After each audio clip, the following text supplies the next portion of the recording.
উপস্থাপনের জন্য বিনয়ের সাথে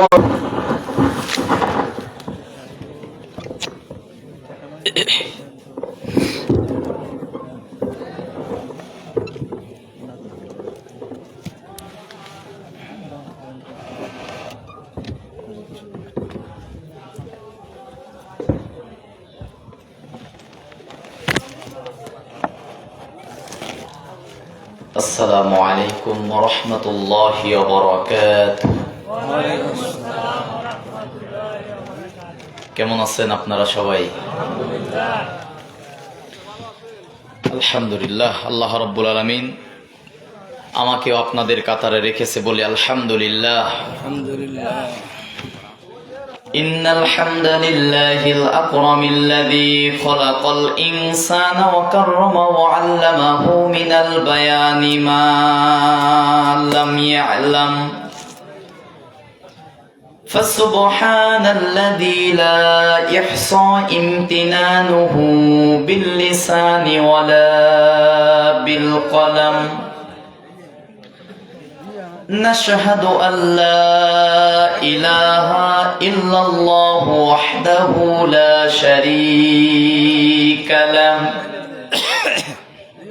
ونشهد أن سيدنا وحبيبنا وطبيب أرواحنا محمد الذي أرسله بالحق بشيرا ونذيرا وداعيا إلى الله بإذنه وسراجا وقمرا منيرا فقد قال الله تعالى في كلامه المجيد وفرقانه الحميد أما بعد فأعوذ بالله من الشيطان الرجيم بسم الله الرحمن الرحيم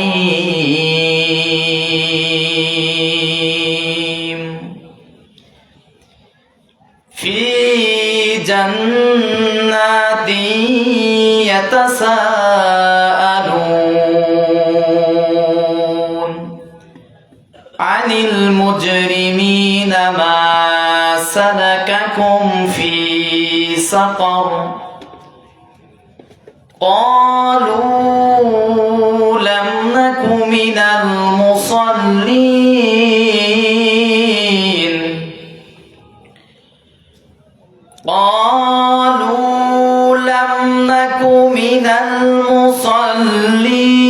ولم نك نطعم المسكين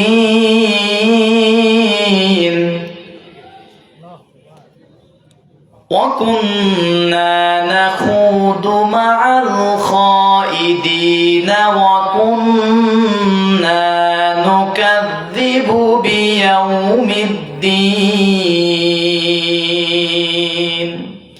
صدقت يا ربنا.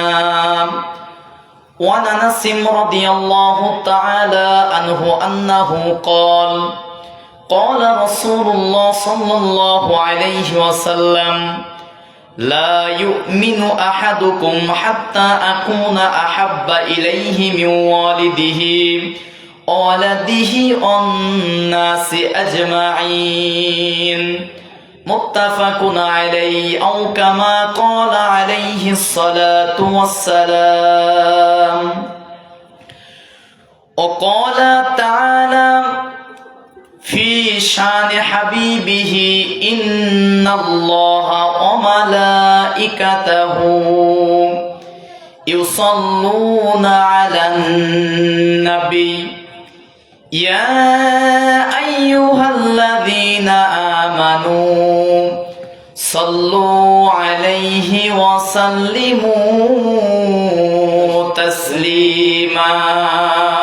اللهم صل على سيدنا مولانا جري وعلى وعلى علي سيدنا مولانا محمد নবীর প্রতি প্রেম দরদ ভালোবাসা মহাব্বত কম আছে না বেশি আছে? বেশি সেই নবীর উম্মত হয়ে আশিকে রাসূল হয়ে আবেগ নিয়ে ভালোবাসা নিয়ে নবীর প্রতি দরুদ ও সালাম পড়ি, সকলেই বলি আল্লাহুম্মা সাল্লি আলা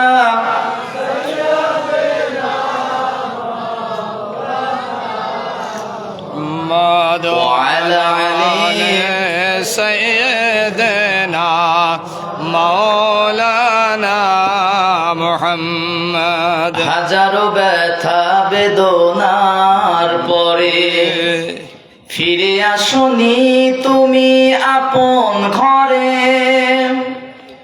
দিনের আলো তুমি ছড়িয়ে দিতে চলে গেলে মদিনায় মক্কা ছেড়ে হে রাসূল। তোমাকে ভুলি বলো কেমন করে হে রাসূল, তোমাকে ভুলি আমি কেমন করে। হেরার গুহায় তোমারই ধ্যান, আসমান থেকে নামে আল কোরআন।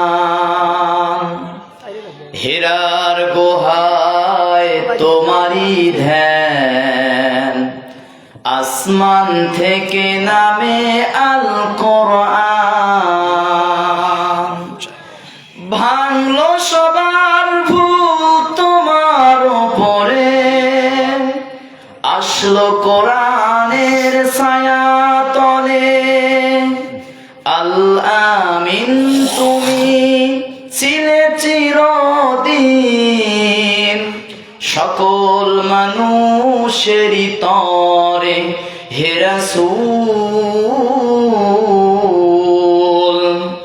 তোমাকে ভুলি বলো কেমন করে হে রাসূল, তোমাকে ভুলি আমি কেমন করে। আলহামদুলিল্লাহ। ছোট পোস্টার আছে।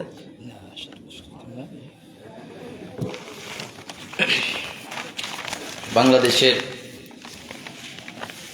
ঐতিহ্যবাহী জেলা সিরাজগঞ্জ জেলার শাহজাদপুর থানার অন্তর্গত বাতিয়ারপাড়া বাইতুল্লাহ কেন্দ্রীয় জামে মসজিদের উন্নতিকল্পে বার্ষিক বিরাট ইসলামী জালসার স্বনামধন্য সভাপতি মোহাম্মদ বকুল হোসেন সাহেব, সহসভাপতিবৃন্দ, অসংখ্য লোকের নাম রয়েছে।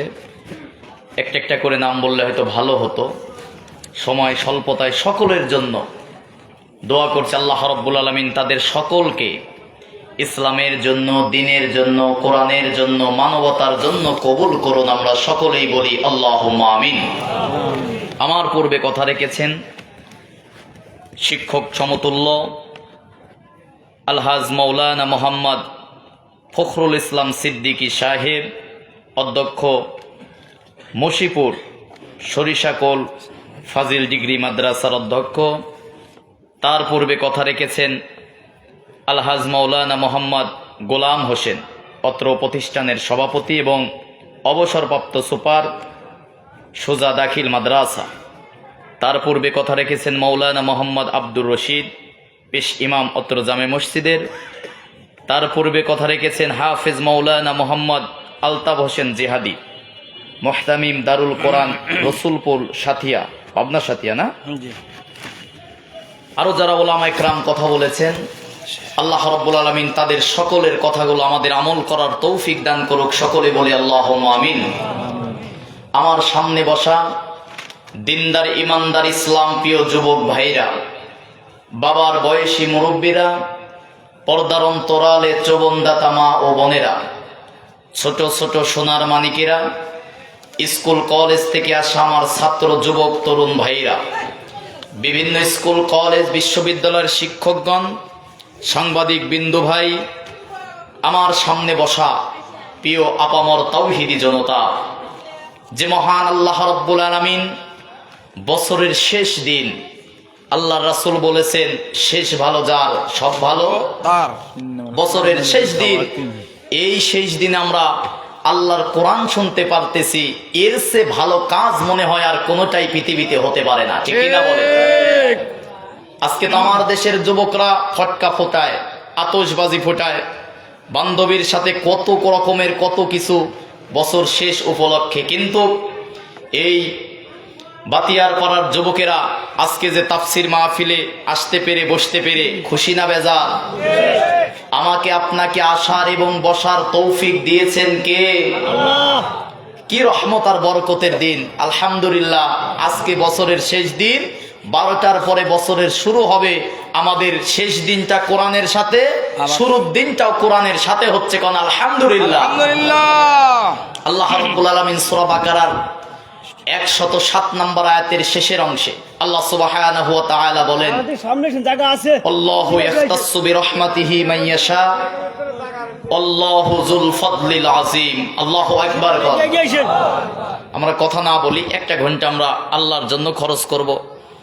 যেহেতু জায়গার স্বল্পতা, একটু সামনের দিকে এগিয়ে আসেন। অনেকে দাঁড়িয়ে আছে, অনেকে সামনে আর লজ্জা করে আসে বসবে না। যদি পিছনে জায়গা থাকে, অনেকে বসার নিয়ত নাও থাকলে বসবে। এজন্য একটু জিকিরের সাথে সাথে সবাই একটু এগিয়ে আসেন। যারা সামনের দিকে আধা হাত জেগে আসবেন, ওই জায়গাটা সাক্ষী হবে। ভাই, আজকে যেখানে বসছেন হয়তো গরম জায়গা ছেড়ে দিচ্ছেন, কিয়ামতে এই জায়গাটা সাক্ষী দেবে যে আমার বান্দা শীতের মধ্যে বসে এই জায়গায় বসে কোরআন শুনেছিল। একটু জিকিরের সাথে এগিয়ে আসেন। লা ইলাহা ইয়াউমাইদিন জোরে লা ইলাহা ইল্লাল্লাহ। আগান আগান আগান।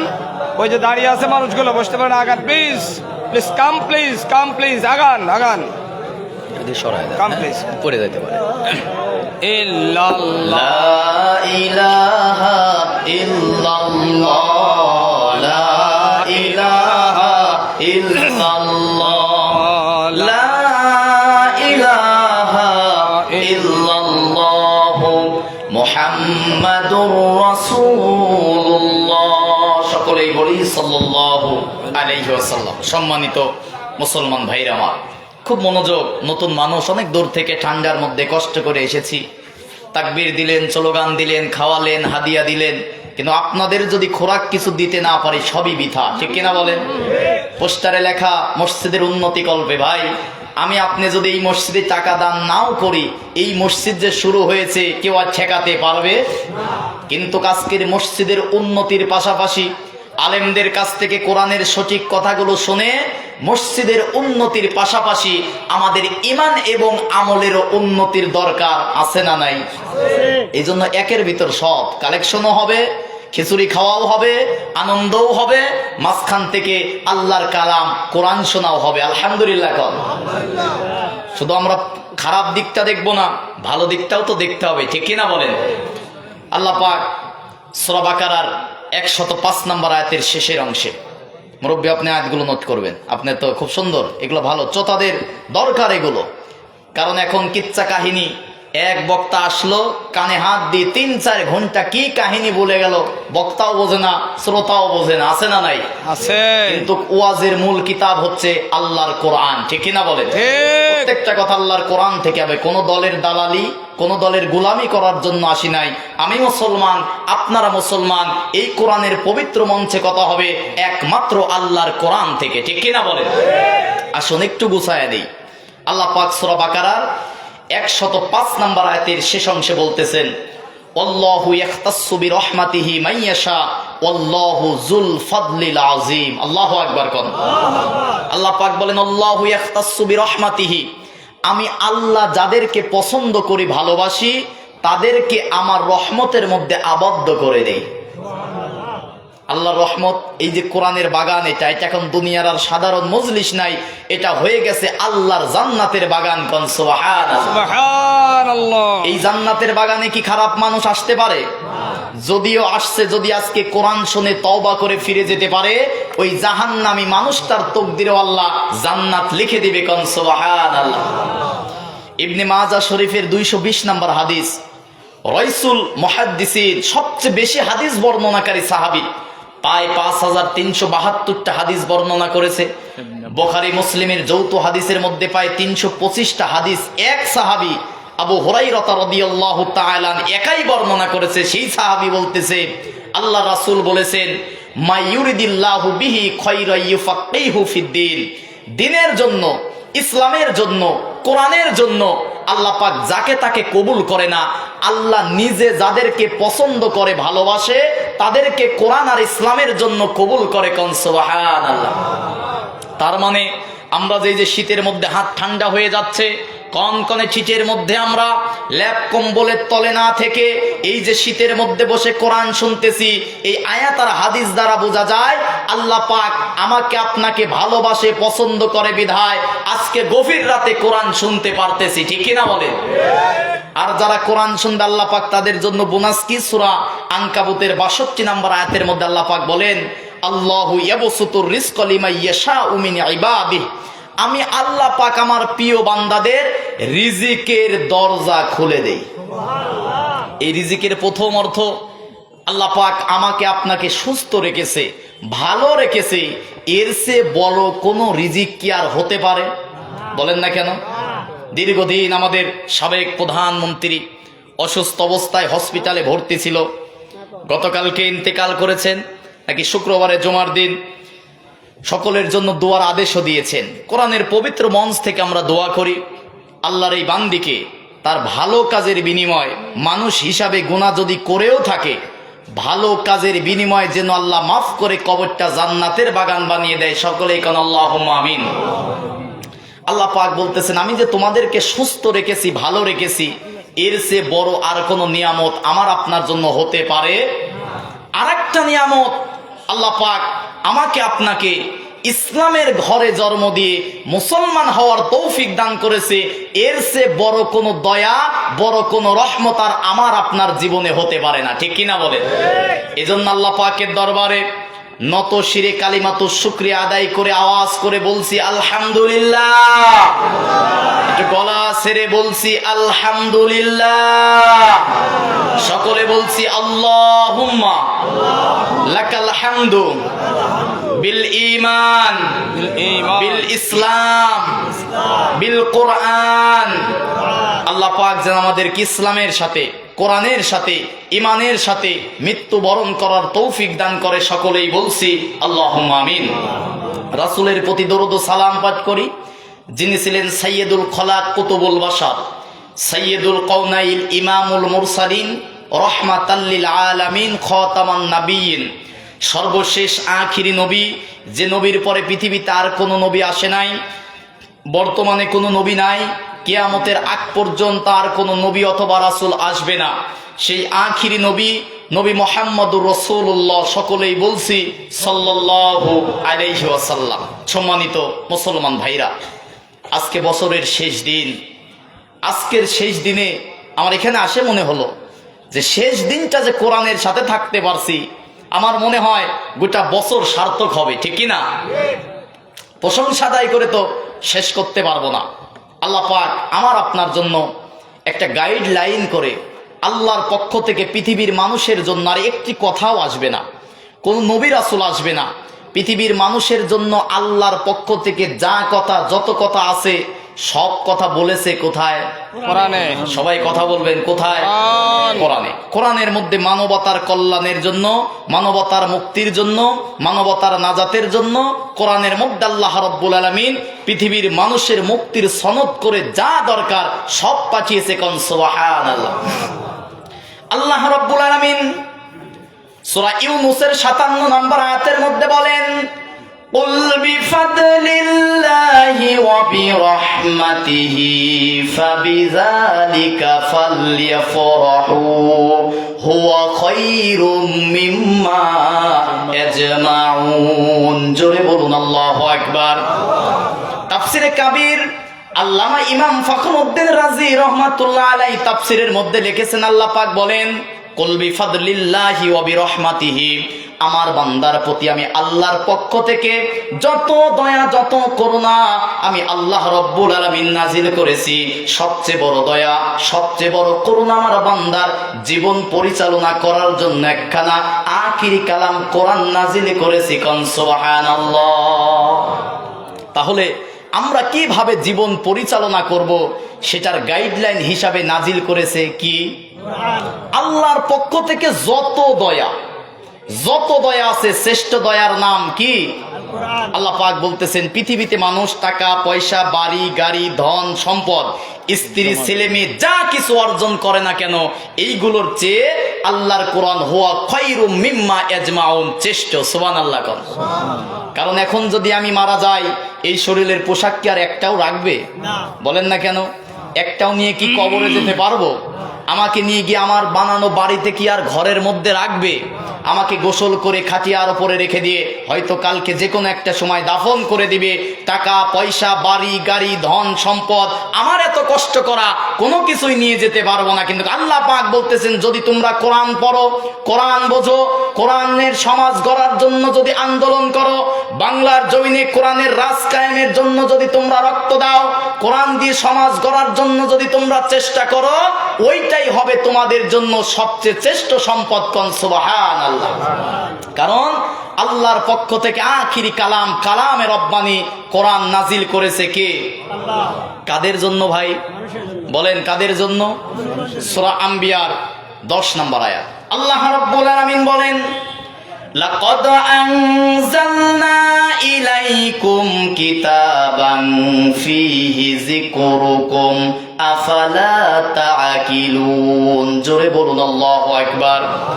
আল্লাহ রাব্বুল আলামিন বলেন, লাকাদ আনজালনা ইলাইকুম, অবশ্যই আমি আল্লাহ রাব্বুল আলামিন তোমাদের জন্য একখানা কিতাব নাজিল করেছি, আমাদের জন্য মানে মানুষদের জন্য, ফীহি যিকরুকুম, এবং এই কিতাবের মধ্যে যত কথা দিয়েছি সব কথা তোমাদের জন্য, মানুষদের জন্য উপদেশ। কোন সুবহানাল্লাহ।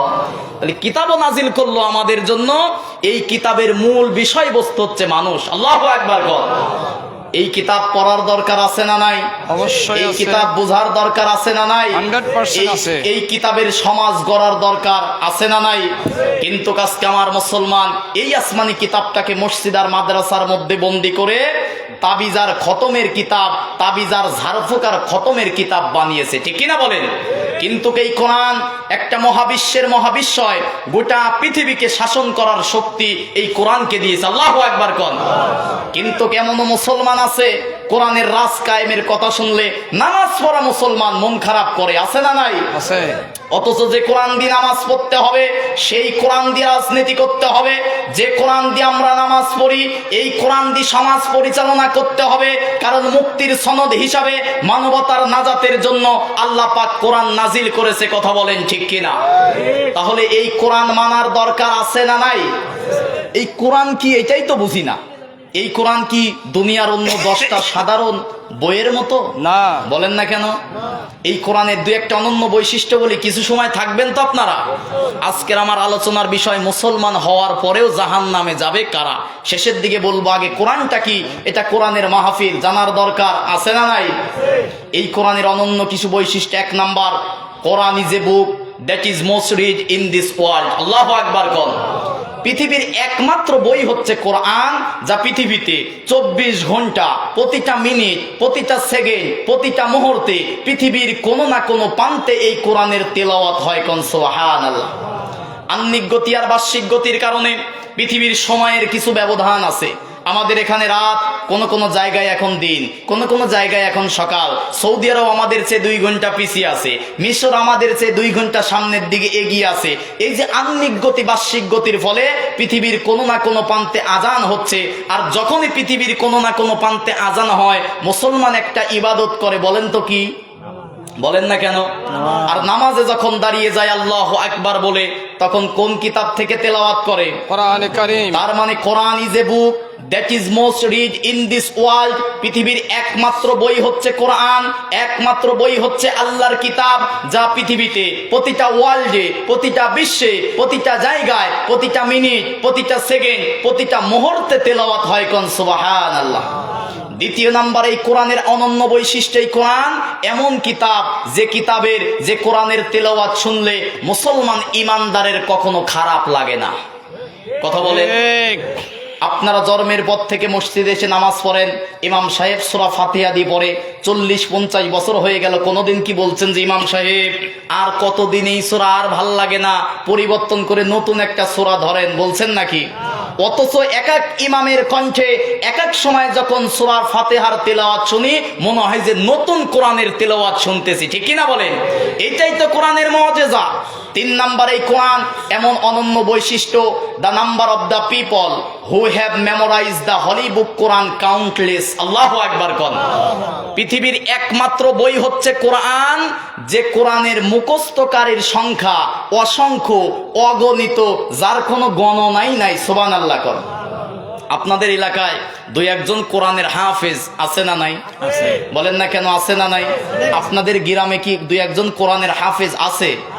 কিন্তু কোনোদিন কি পেপার পত্রিকায় টেলিভিশনের নিউজে দেখেছেন কোন বই 10 পৃষ্ঠা কোনো ব্যক্তি হুবহুব মুখস্থ করে বর্ণনা করতে পারছে, এমন কোন নিউজ কি আপনাদের কাছে আছে? আর কোরআনের হাফেজ কেমন? এই যে 1 মাস 2 মাস পরে আসবে রমজান মাস, প্রথম যেখানে খতম তারাবি হয় গিয়ে দেখবেন ওই যে সূরা ফাতিহা দিয়ে শুরু করেছে, 27 রোজায় সূরা নাস দিয়ে শেষ করবে, একটাবারও হাফেজ সাহেব কোরআন খুলে দেখবে না, ঠিক কিনা বলেন? তাহলে পৃথিবীর একমাত্র বই হচ্ছে কোরআন, the number of the people who have memorized the holy book Quran, যে পৃথিবীতে যে কোরআনের হাফেজের সংখ্যা অসংখ্য, অগণিত, কাউন্টলেস। আল্লাহু আকবার কথা। তাহলে সেই কোরআন পড়ার দরকার আছে না নাই? সেই কোরআন বোঝার দরকার আছে না নাই? এই কোরআন কি এখন শুধু ঘরের মধ্যে রাখলে হবে? মসজিদ মাদ্রাসায় রাখলে হবে? এই কোরআনকে এবার মসজিদ মাদ্রাসা থেকে বের করে বাংলাদেশের সংসদে কোরআনের রাজ কায়েম করতে হবে, ঠিক কিনা মুসলমান? কারণ 96% মুসলমানের দেশে যে কোরআনের বিধান মেনে নামাজ আদায় করি, যে কোরআনের বিধান মেনে রমজান মাসে রোজা রাখি, যে কোরআনের বিধান মেনে আমরা যাকাত দেই, সেই কোরআনের বিধান মেনে এবার আমাদের রাষ্ট্র পরিচালনা করবে ইনশাআল্লাহ। বলেন আসুন, কেমন কিতাব, কেমন কোরআন জানার দরকার আছে না নাই? 1 নাম্বার, কোরআনের কিছু বৈশিষ্ট্য আগে বলি, এরপরে আলোচনার দিকে যাব। খারাপ লাগতেছে আপনাদের?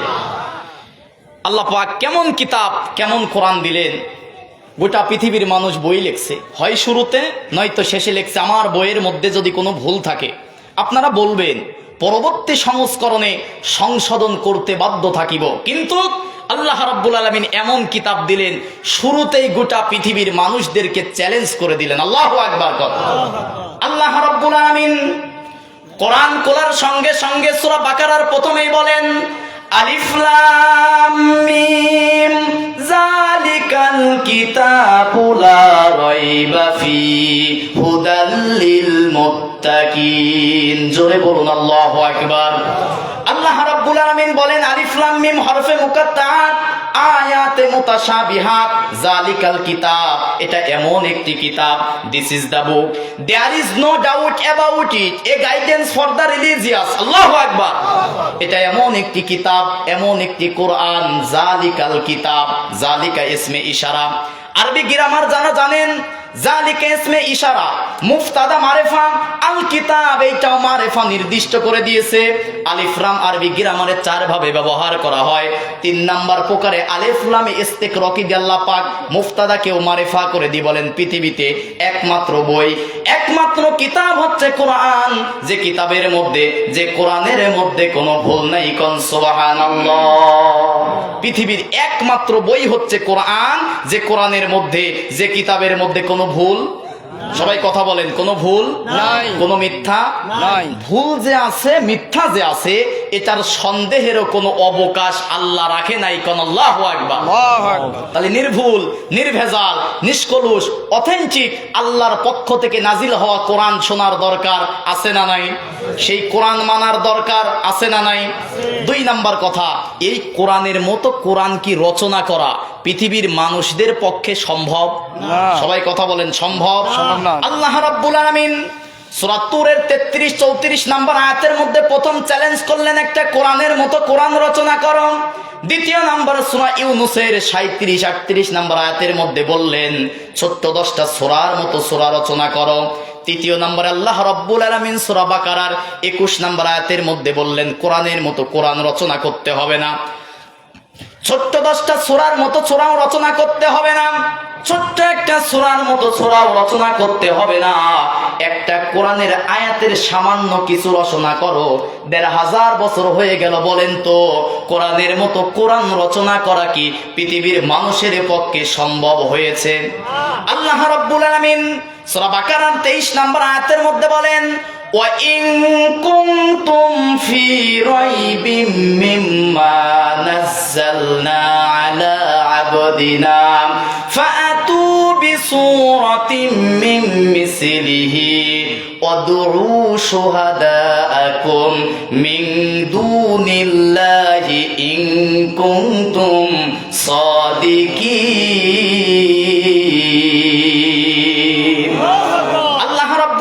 বলেন আমার নবী মুহাম্মদের প্রতি যে কিতাব, যে কোরআনটা নাজিল করি, এই কোরআনের মতো কোরআন রচনা করতে হবে না, ছোট্ট একটা সূরার মতো সূরা রচনা করতে হবে না।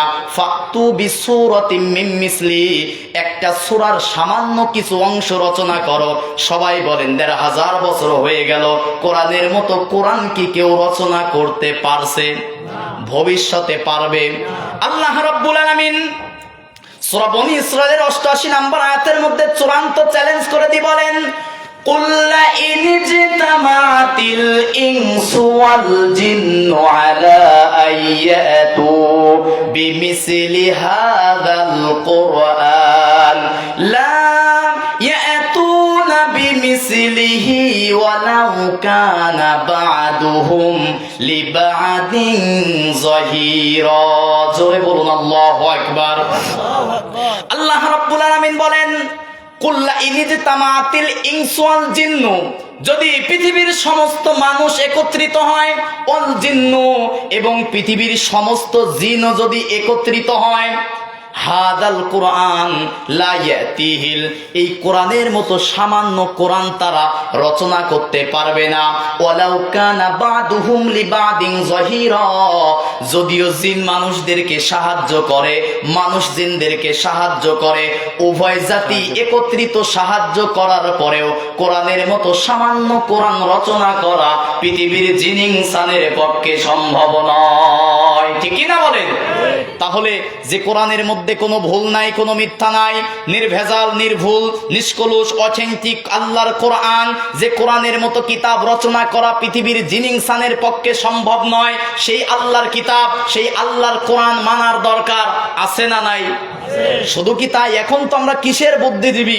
রাত 10টার পরে তো টকশোতে সময় কিনে নিয়ে ইসলামের বিরুদ্ধে আমার দেশের কিছু বুদ্ধিজীবী কথা বলে, কিন্তু এই কোরআন যে সময় নাজিল হয়েছিল, মক্কার বড় বড় কবি ইমরুল কায়েস, মক্কার বড় বড় কবি লাবিদ, বড় বড় কবি আখনাস ইবনে সোরাইম, সূরা কাউসার, ছোট সূরা না বড় সূরা? ছোট সূরা। বলেন কোরআনের সবচেয়ে ছোট সূরার নাম কি? সূরা কাউসার। 3 আয়াত, ইন্না আতাইনা কাল কাউসার ফসল্লি লিরাব্বিকা ইন্না শানিয়াকা হুয়াল। 3টা আয়াত আল্লাহ রাসূল সাল্লাল্লাহু আলাইহি সাল্লামের কাছে যখন নাজিল হলো, একটা হাড্ডির টুকরায় অথবা চামড়ার মধ্যে লেখে কাবা ঘরের সাথে ঝুলিয়ে যেত, কারণ সেই সময় কবিতা চর্চা হতো। ইতিহাসের মধ্যে আসছে একজন কবির সামনে, এই যে আমি প্রায় 20 মিনিট যত কথা বলছি, কেউ কি হুবহুব বলতে পারবেন? বলেন না কেন? না সম্ভব। কিন্তু 1500 বছর আগে যখন এই কোরআন নাজিল হয়েছিল, শত শত লাইনের কবিতা একজন কবি বলতো, অপর পক্ষ থেকে শুনতো, শোনা শেষ হওয়ার পরে হুবহুব শত শত লাইনের কবিতা আবার বর্ণনা করতে পারত। আল্লাহু আকবার। কম জ্ঞানী ছিল না বেশি জ্ঞানী ছিল? বলেন না কেন? বেশি। এত বেশি জ্ঞান থাকার পরে, হুবহুব মুখস্থ বলার পরেও আল্লাহ রাসূল যখন সূরা কাউসার লিখে কাবার চত্বরে টাঙিয়ে দিলেন, লাবিদ, সেই সময়ের বিখ্যাত জাহিলি যুগের কবি ইমরুল কায়েস, বিখ্যাত কবি আখনাস ইবনে সোরাইম, বিখ্যাত কবি, এরকম কবিরা চ্যালেঞ্জ গ্রহণ করে বলল, এই কোরআনের মতো কোরআন আমরাও রচনা করতে পারবো। নাউজুবিল্লাহ। আপনাদের ধারণা কি সম্ভব? বলেন না কেন সম্ভব? 3 মাস চেষ্টা করলো। 3 মাস পরে রাতের অন্ধকারে লাবিদ, রাতের অন্ধকারে এসে ওই যে কাবার চত্বরে টাঙানো আছে ইন্না আতাইনা কাল কাউসার ফসল্লি লিরাব্বিকা ওয়ানহার ইন্না শানিয়াকা হুয়াল আবতার, এই 3 নম্বর আয়াতের নিচে ছন্দের মিল লিখে আর একটা আয়াতের মতো করে সে লিখে দিয়ে গেল, হাযা কালাম লাইসা কামিসলি হাযা কালামুল বাশার। এটা মানুষের পক্ষে রচনা করা সম্ভব নয়, একমাত্র আল্লাহর পক্ষ থেকে নাজিল হওয়া আল্লাহর কোরআন। কোন আল্লাহু আকবার। এই কোরআন নাজিল করেছে কে? আল্লাহ। কাদের জন্য? মানুষের জন্য। বলেন না কেন কাদের জন্য? তাহলে সেই কোরআন মানার দরকার আমার আপনার আছে না নাই? এবার বলেন তো ভাই, আলোচনা বেশি লম্বা করব না, এই কোরআনের মধ্যে মানুষের জন্য মানুষের জীবনে যা দরকার এই কোরআনের মধ্যে আছে না নাই? আছে। তার আগে একটা কথা বলি, কোরআন কেন আসলো জানার দরকার আছে না নাই? আল্লাহ রাব্বুল আলামিন এই কোরআনটা পৃথিবীতে কেন পাঠালেন? সূরা ইব্রাহিমের প্রথমে আল্লাহ রাব্বুল আলামিন বলেন, আলিফ লাম রা কিতাবুন আনজালনাহু ইলাইকা লিতুখরিজান নাসা মিনাজ যুলুমাতি ইলান নূর বিইজনি রাব্বিহিম ইলা সিরাতিল আজিজিল হামিদ। জোরে বলুন আল্লাহু আকবার। আল্লাহ রাব্বুল আলামিন বলেন, কিতাবুন আনজালনা, এমন একটি কিতাব নাজিল করেছি, লিতুখরিজান নাস, মানুষদেরকে বের করার জন্য, মিনাজ জুলুমাত, অন্ধকার থেকে, ইলান নূর, আলোর পথ দেখানোর জন্য আমি আল্লাহ এই কোরআন নাজিল করেছি। কোন সুবহানাল্লাহ। অন্ধকার থেকে বের করে কিসের পথ দেখানোর জন্য? সবাই বলেন কিসের পথ? তার মানে রাতের বেলায় যখন বিদ্যুৎ আর কারেন্ট চলে যাবে, কোরআন এরকম ভাবে খুলবো, ধপ করে আলো জ্বলবে না। বলেন না কেন? রাতের বেলায় যখন লাইট নাই, কোরআনটা খুলে রাস্তা দিয়ে যাব, আলো জ্বলবে, সেই আলো দিয়ে যাব। আল্লাহ পাক যে বলতেছেন মিনাজ জুলুমাতি ইলান নূর, অন্ধকার থেকে আলোর পথ দেখানোর জন্য কোরআন নাজিল করেছি। তাফসিরে কাবীর আল্লামা ইমাম ফখরউদ্দিন রাজি রহমাতুল্লাহ আলাইহি বলেন, এই জুলুমাত মানে মানুষের তৈরি করা পৃথিবীতে যত নিয়ম নীতি আইন কানুন আছে, আল্লাহর ভাষায় সব অন্ধকার, আর একমাত্র আলোর পথ হচ্ছে আল্লাহর কোরআন। কোন সুবহানাল্লাহ। তাহলে পৃথিবীর সকল মানুষের তৈরি মতবাদকে পিছনে ফেলে, মানুষের তৈরি আইন কানুনের মুখে লাথি দিয়ে একমাত্র মানতে হবে কিসের আইন? সবাই বলেন কিসের আইন? কোরআনের আইন এক জায়গায় মানবো নাকি সব জায়গায় মানবো? মানুষের ব্যক্তিগত জীবন, পারিবারিক জীবন, সামাজিক জীবন, যুদ্ধনীতি, সন্ধিনীতি, পররাষ্ট্রনীতি, রাজনীতি, অর্থনীতি, এমন কোন দিক আর বিভাগ নাই যে বিষয়ে আল্লাহ কোরআনের মধ্যে বিস্তারিত কথা বলে নাই। সুবহানাল্লাহ। কিন্তু আমার দেশের যুবকরা এখন কোরআন ছেড়ে মোবাইলের পিছনে আছে। কথা বলেন না কেন? দেখেন নাই মসজিদে নামাজ পড়ে, কি ইমাম আর কি মুসল্লি আর কি মুয়াজ্জিন বলেন, সালাম ফেরানোর সাথে সাথে পকেট থেকে আগে মোবাইল বাই করে চাপ দেয়। কথা বলেন না কেন? আমি খারাপ বলতেছি না, নাজায়েজ বলতেছি না, আমার ফোনেও লাইভ চলতেছে, এই ফোনটা আমি ব্যবহার করব আমার প্রয়োজনে। এখন ফোনই যদি আমাকে পাগল করে রাখে, ওই ফোন ব্যবহার করে কি লাভ হবে? বলেন না কেন? যে কাজে ফোনকে আমি ব্যবহার করবো, আমার সব কথা রেকর্ড হচ্ছে, আমার সব কথা নোট করা আছে, এখানে কোরআন আছে, হাদিস আছে, আবার এটা দিয়ে খারাপ কাজও করার সুযোগ আছে না নাই? গিলাস একটাই, ওই গিলাসে আপনি শরবত বানায়ও খাইতে পারবেন, ওই গিলাসে আপনি মদ ঢেলেও খাইতে পারবেন। এখন দোষ কি গিলাসের? বলেন না কেন? আমার দেশের যুবকদেরকে নিয়ে কথা বলার দরকার আছে না নাই? আমিও যুবক, অনেক যুবক বসে আছে, বছরের শেষ দিন আজকে, অনেকেই সারা বছর টাকা জমিয়েছিল, এই আতশবাতি ফুটাবে, বান্ধবীর সাথে দেখা করবে, বান্ধবীরে গিফট করবে, এমন যুবক তো আমার দেশে নাই। বলেন না কেন? আমার যুবক তরুণদেরকে বলতে চাই, ওই বান্ধবীদের পিছনে সময় নষ্ট না করে ক্যারিয়ারের পিছনে সময় দাও। যদি ক্যারিয়ার গড়তে পারো, যদি ভালো একটা পজিশনে যেতে পারো, মেয়ের বাপ তোমার পিছনে দৌড়াবে। ঠিক কিনা বলেন?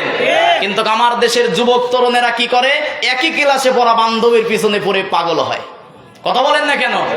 এই জন্য যুবক তরুণ ভাইদেরকে বলবো, আমিও যুবক মানুষ, ওই কাজগুলো ছেড়ে দিয়ে যৌবনকালে আল্লাহর ইবাদত করার দরকার আছে না নাই?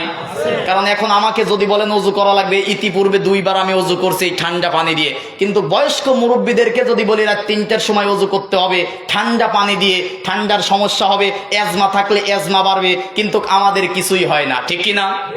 আল্লাহ রাসূল বলেছেন, কাল কিয়ামতের কঠিন মুসিবতের দিনে কোথাও কোনো ছায়া থাকবে না, আরশে আজিমের নিচে একটা ছায়া থাকবে, ওই জায়গায় 7 প্রকার মানুষদেরকে বসতে দেওয়া হবে। তার 3 নম্বরে ওই সমস্ত মানুষদেরকে বসতে দেওয়া হবে যারা যৌবনকালে আল্লাহর ইবাদত করেছে। সুবহানাল্লাহ। তাহলে যৌবনকালে আল্লাহর ইবাদত করার দরকার আছে না নাই? বলেন না কেন? আর একটা হাদিস বলি, ইবনে মাজাহ শরীফের 4043 নম্বর হাদিস, আবু দাউদ শরীফের মধ্যে আসছে, মান তাশাব্বাহা বিকৌমিন ফাহুয়া মিনহু। যারা ইহুদি খ্রিস্টানেরা যা করে ওই রকম করে যারা চুল কাটবে, তাদেরকে যারা অনুসরণ করবে, তাদেরকে যারা অনুকরণ করবে, তাদের দেখানো ভালোবাসা দিবস যারা পালন করবে, হ্যাপি নিউ ইয়ার যারা পালন করবে, কিয়ামতের দিন কাফের মুশরিক ইহুদিদের সাথে দাঁড়াবে। ঠিক কিনা বলেন? তার মানে মুসলমানের সমাজে কোন 31st নাইট থাকতে পারে না। মুসলমানের সমাজে মুসলমানের যুবক কখনো ভ্যালেন্টাইন ডে পালন করতে পারে না।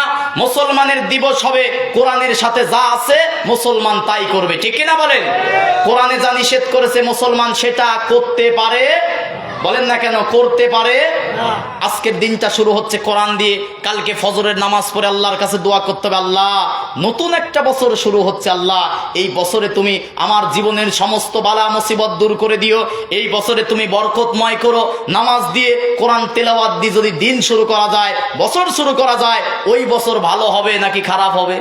বলেন না কেন? তার মানে আজকে যারা যে যুবকগুলো এসেছে আসলেই তাদের কপাল ভালো, আলহামদুলিল্লাহ। কেন? তাহলে আসুন এবার সরাসরি কোরআনের কাছে যাই।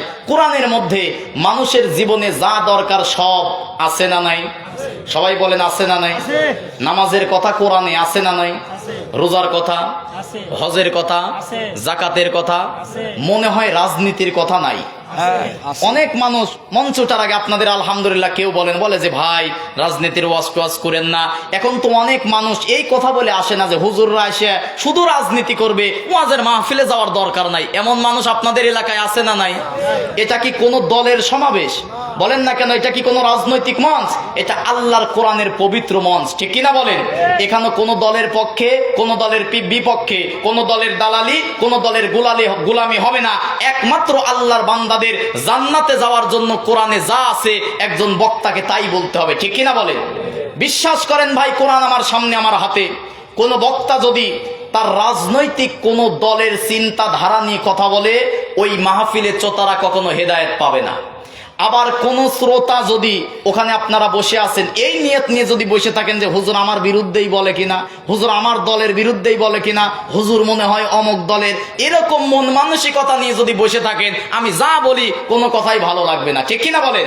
অতএব মন, কমিটি, বক্তা, শ্রোতা মন পরিষ্কার করে বুঝতে হবে যে আল্লাহর কোরআন থেকে বক্তা যে কথা বলবে, আমার জীবনে যদি সেটা ভুল থাকে আজকে শোনার পরে সেই ভুল সংশোধন করব। ঠিক কিনা বলেন?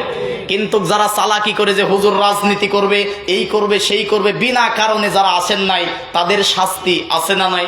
আছে। সূরা জাসিয়ার 8 এবং 9 নম্বর আয়াত আল্লাহ রাব্বুল আলামিন বলেন, ইসমাউ আয়াতিল্লাহি তুতলা আলাইহি সুম্মা ইউসিরু মুস্তাকবিরান কাআল্লাম ইয়াসমাআহা ফাবাশশিরহু বিআযাবিন আলীম। জোরে বলুন আল্লাহু আকবার। আল্লাহ রাব্বুল আলামিন বলেন, ইসমাউ আয়াতিল্লাহ, এই জালসার জন্য মাইকিং করা হয়েছে, পোস্টারিং করা হয়েছে, লাইটিং করা হয়েছে, জানার পরেও ইসমাউ আয়াতিল্লাহ, যে এখানে কোরআনের কথা হবে। তুতলা আলাইহি আয়া, কোরআনের আয়াত থেকে তুতলা তেলাওয়াত করে বলা হবে, অমুক অমুক বক্তা এসে কোরআনের আয়াত তেলাওয়াত করে শোনাবে। এমন কথা জানার পরেও, শোনার পরে যারা সুম্মা আরাদ আনহা, ইচ্ছা করে যারা আসে নাই, আল্লাহ পাক বলেন ফাবাশশিরুহু বিআযাবিন আলীম, তাদের জন্য আমি আল্লাহ রব্বুল আলামিন যন্ত্রণাদায়ক শাস্তির সুসংবাদ দিলাম। কন্যা নাউযুবিল্লাহ। কিসের শাস্তি? যন্ত্রণা। বলেন না কেন? যন্ত্রণাদায়ক শাস্তির সুসংবাদ যারা ইচ্ছা করে শরীয়তের ওজর ছাড়া আসে নাই। এখন আপনারা যারা আসছেন আপনাদের সম্পর্কে তো মনে হয় কোরআনে কিছু নাই? আছে, আছে। সূরা সিজদার 22 নম্বর আয়াত আল্লাহ রাব্বুল আলামিন বলেন, ওমান আযলামু মিম্মান যুক্কিরা বিআয়াতি রাব্বিহি সুম্মা আরাদা আনহা ইন্না মিনাল মুজরিমিনা মুনতাকিমুন। জোরে বলুন আল্লাহু আকবার। খারাপ লাগতেছে আপনাদের? লিল্লাহি তাকবীর, নারায়ে তাকবীর। আল কোরআনের আলো সংসদে জ্বালো। ঘরে ঘরে জ্বালানোর দিন আর নাই। আল কোরআনের আলো এবার সংসদে জ্বালতে হবে। ঠিক কিনা মুসলমান? আল কোরআনের আলো সংসদে যান, সংসদে জালো, আল কোরআনের আল, কোরআন ছাড়া অন্য কিছু মানি না মানব না, আমার নেতা তোমার নেতা বিশ্ব নবী মুস্তাফা। আল্লাহ রাব্বুল আলামিন সূরা সিজদার 22 নম্বর আয়াতের মধ্যে বলেন, ওমান আযলামু মিম্মান যুক্কিরা বিআয়াতি রাব্বিহি সুম্মা আ'রাদা আনহা ইন্না মিনাল মুজরিমিনা মুনতাকিমুন। জোরে বলুন আল্লাহু আকবার। আল্লাহ রাব্বুল আলামিন বলেন, ওমান আযলাম, আসলাম ইসমে তাবজিলের সিগা ব্যবহার করে আল্লাহ পাক বলেন, আমি আল্লাহর কাছে সবচেয়ে বড় জালেম, সবচেয়ে বড় অপরাধী, সবচেয়ে বড় পাপিষ্ট ওই ব্যক্তি, মিম্মান যুক্কিরা বিআয়াতি রাব্বি, যাকে কোরআনের রবের আয়াত দিয়ে ব্যাখ্যা করা হয়, এইটা শোনার পরেও সুম্মা আ'রাদা আনহা, অহংকার করে, ক্ষমতার গরমে, টাকা পয়সার গরমে, সম্পদের গরমে কোরআন শুনতে আসার পরেও কোরআনের কথা যখন ব্যক্তি জীবন পারিবারিক জীবনের সাথে মেলে না, তখন যারা মুখ ফিরিয়ে নেয়, এমন মানুষ আছে না নাই? জুমার দিন ইমাম সাহেব বলতেছে, ভাই সুদ খায়েন না, ঘুষ খায়েন না, ইমামের ওপরে পরে মনে মনে রাগ দেখায়, আছে না নাই? আসলে রাগ কি ইমামের ওপরে নাকি আল্লাহর ওপরে? বলেন না কেন? কারণ সুদের কথা বলছে কে? এই যে যারা অহংকার করে, আপনার যারা কোরআনের কথা শোনার পরেও ঘাপটি মেরে থাকবেন যে না হুজুর মনে হয় আমাকেই বলতেছে, মনে হয় হুজুর আমাকে দেখে দেখে বলতেছে, আমি কি আপনাদের চিনি? বলেন না কেন চিনি? আল্লাহ পাক বলতেছেন, এই সমস্ত মানুষদেরকে ইন্না মিনাল মুজরিমিনা মুনতাকিমুন, এই সমস্ত পাপিষ্টদের কাছ থেকে আমি আল্লাহ প্রতিশোধ গ্রহণ করবই করব। নাউজুবিল্লাহ কর। আল্লাহ যদি প্রতিশোধ গ্রহণ করে, আমি আপনি আমরা কেউ বাঁচতে পারবো না। তাহলে যারা আসে নাই ওরা তো যন্ত্রণাদায়ক আযাবের সুসংবাদ, আর আপনারা যারা আসছেন যদি কোরআনের কথা শুনে না মানেন, প্রতিশোধ গ্রহণ করবে কে? আল্লাহ। এখন মনে হয় বক্তাদেরকে নিয়ে কোরআনে কিছু নাই, ছোটা বলেন আছে? সকলের জন্য। যেহেতু দুইটা কথা বললাম, বক্তাদের কথা বলার দরকার আছে না নাই? আল্লাহ রাব্বুল আলামিন সূরা বাকারা 140 নম্বর আয়াতের শেষের অংশে বলেন, ওমান আযলামু মিম্মান কাতামা শাহাদাতান ইনদাহু মিনাল্লাহ ওয়ামাল্লাহু বিগাফিলিন আম্মা তা'মালুন। জোরে বলুন আল্লাহু আকবার। আল্লাহ রাব্বুল আলামিন বলেন, ওমান আযলাম, এখানে আযলাম ইসমে তাফজিলের সিগা ব্যবহার করেন। আল্লাহ রাব্বুল আলামিন বলেন, আমি আল্লাহর কাছে সবচেয়ে বড় জালেম ওই ব্যক্তি, মিম্মান কাতামা শাহাদাতান ইনদাহু মিনাল্লাহ, আমি কোরআনের সত্য সাক্ষ্য জানার পরে, আমি কোরআনের সত্য কথা জানার পরে দুনিয়ার ভয়ে, দুনিয়ার লোভে পড়ে, ইমামতি বাঁচানোর তাগিদে, হাদিয়া তওবার লোভে পড়ে যারা আল্লাহর কোরআনের সত্য সাক্ষ্য বলে না, আল্লাহ পাক বলেন আমি আল্লাহ রাব্বুল আলামিন তাদের প্রতি লানত করি। নাউজুবিল্লাহ কন। আর ওইটা প্রকৃত আলেম নয়, যে কোরআনের হক কথা জানার পরে গোপন করে, সেই ব্যক্তি হচ্ছে আলেম নামের জালেম, ঠিক কি না? আল্লাহ রাব্বুল আলামিন সূরা বাকারার 159 নম্বর আয়াতের মধ্যে তাদের পরিচয় দিয়ে বলেন, ইন্নাল্লাযীনা ইয়াকতুমুনা মা আনজালনা মিনাল বাইয়িনাতি ওয়াল হুদা মিন বাদি মা বায়্যানাহু লিন-নাসি ফিল কিতাব উলাইকা ইয়ালআনুহুমুল্লাহু ওয়া ইয়ালআনহুমুল লাঈনুন। জোরে বলুন আল্লাহু আকবার। আল্লাহ রাব্বুল আলামিন বলেন, ইন্নাল্লাযীনা ইয়াকতুমুনা, নিশ্চয় কাতামা ইয়াকতুমু মানে যারা গোপন করে, ইন্নাল্লাযীনা ইয়াকতুমুনা মা আনজালাল্লাহ, আমি আল্লাহ যেটা নাজিল করেছি। সবাই বলেন তো আল্লাহ নাজিল করেছে কি? সবাই বলেন কি? আল্লাহ পাক বলেন, হ্যাঁ ওখানে বসে যাক, এভাবে তো একটু কষ্ট করে ভাই, লোকজন যেহেতু হয়ে গেছে, শেষ করে যাবেন তো ইনশাল্লাহ? কিছু সময় থাকবেন ইনশাল্লাহ? একটু সামনের দিকে আসেন ভাই, অনেকে আসে সামনের দিকে, ওরা আসবে না, ওরা দেখার পরে চলে যাবে। এই জন্য আপনারা যদি একটু কষ্ট করে আসেন, দু একজন বসে যদি একটা কোরআনের কথা শুনে যদি মনের পরিবর্তন হয়, আমার আপনার জন্য ভালো না ভাই? একজন মানুষ যদি আজকে নামাজি হয়, এ মাহফিল সার্থক, ঠিক না বলেন? ঠিক। এই জন্য ভাই একটু সামনের দিকে আসেন। আলহামদুলিল্লাহ অনেক মানুষ এসেছে, খারাপ লাগতেছে আপনাদের? এরকম ভাবে আয়াত দিদি কথা কিছু সময় বলবে ইনশাল্লাহ। কিচ্ছা কাহিনী বলে কি হবে ভাই? একটা করে আয়াত একটু বোঝার চেষ্টা করে। আল্লাহ রাসূল বলেছেন, একটা আয়াত যদি কোনো ব্যক্তি রাতের বেলা বোঝার চেষ্টা করে, তার আমল নামায় কবুল হওয়া 500 রাকাত নফল নামাজের সওয়াব আল্লাহ দান করবে। সুবহানাল্লাহ। একজন বলেন যে ভাই আমি সারা রাত দাঁড়িয়ে 500 রাকাত পড়েছি, এমন কোন রাত আছে? আমি নিজেও পড়ি নাই, 2009 সাল থেকে নামাজ পড়ি, মাদ্রাসায় পড়ি, সবে বরাত আসে, সবে কদর আসে, ওই দিন তো নামাজ পড়ার ছোট থাকতে বন্ধুদের সাথে 22 দিতাম, তো ওই নামাজ কি আল্লাহর দরবারে কবুল হবে? কিন্তু আল্লাহ পাক বলতেছেন যে যারা রাতের বেলায় কোরআনের একটা আয়াত বোঝার দরকার নাই ভাই, যদি একটু বোঝার চেষ্টা করে শুধু, আল্লাহ পাক কবুল হওয়া 500 রাকাত নফল নামাজের সওয়াব আমার আপনার আমল নামায় দিয়ে দিয়েছে। তাহলে কি একটু বোঝার চেষ্টা করার দরকার আছে না নাই? আছে। যে কথা বলতেছেন আল্লাহ পাক বলতেছেন, যাদের কাছে এই কিতাবে কোরআন নাজিল করেছি, যারা সত্য কিতাব জানার পরেও গোপন করে, উলাইকা ইয়ালআনুহুমুল্লাহ, তাদের প্রতি আল্লাহ নিজে লানত করে। নাউজুবিল্লাহ কোন নাউযুবিল্লাহ। ওয়া ইয়ালআনুহুমুল লাইনুন, শুধু আল্লাহ নয়, আল্লাহর যত সৃষ্টি কুল আছে লানতকারীরাও তাদের প্রতি। তার মানে গর্তের সাপ থেকে পিপিলিকা থেকে শুরু করে জঙ্গলের বড় প্রাণী হাতি জিব্রা পর্যন্ত, এই সমস্ত সৃষ্টিকুল পর্যন্ত ওই আলেমের প্রতি লানত করে যে আলেম কোরআনের সত্য কথা জানার পরেও বলে না। তাহলে এত দূর থেকে আসছি আল্লাহর লানত পাওয়ার জন্য? তার মানে আমার দায়িত্ব কোরআন থেকে সত্য হক কথাগুলো আপনাদের সামনে নির্ভয়ে নির্দ্বিধায় বলা, ঠিক কি না? আপনাদের দায়িত্ব কোরআনের সত্য কথাগুলো নির্ভয়ে নির্দ্বিধায় শুনে যদি ভুল থাকে ভুলগুলো ছেড়ে দেওয়া, ঠিক কিনা বলেন? এই কথাও আবার সূরা নাহলের 44 নম্বর আয়াতে আল্লাহ রাব্বুল আলামিন বলেন, وَأَنزَلْنَا إِلَيْكَ الذِّكْرَ لِتُبَيِّنَ لِلنَّاسِ مَا نُزِّلَ إِلَيْهِمْ وَلَعَلَّهُمْ يَتَفَكَّرُونَ। জোরে বলুন আল্লাহু আকবার। আল্লাহ রাব্বুল আলামিন বলেন, وَأَنزَلْنَا إِلَيْكَ الذِّكْرَ لِتُبَيِّنَ لِلنَّاسِ, হে নবী আপনার কাছে যে কিতাব নাজিল করেছি তাবিজ লেখার জন্য, বলেন না কেন?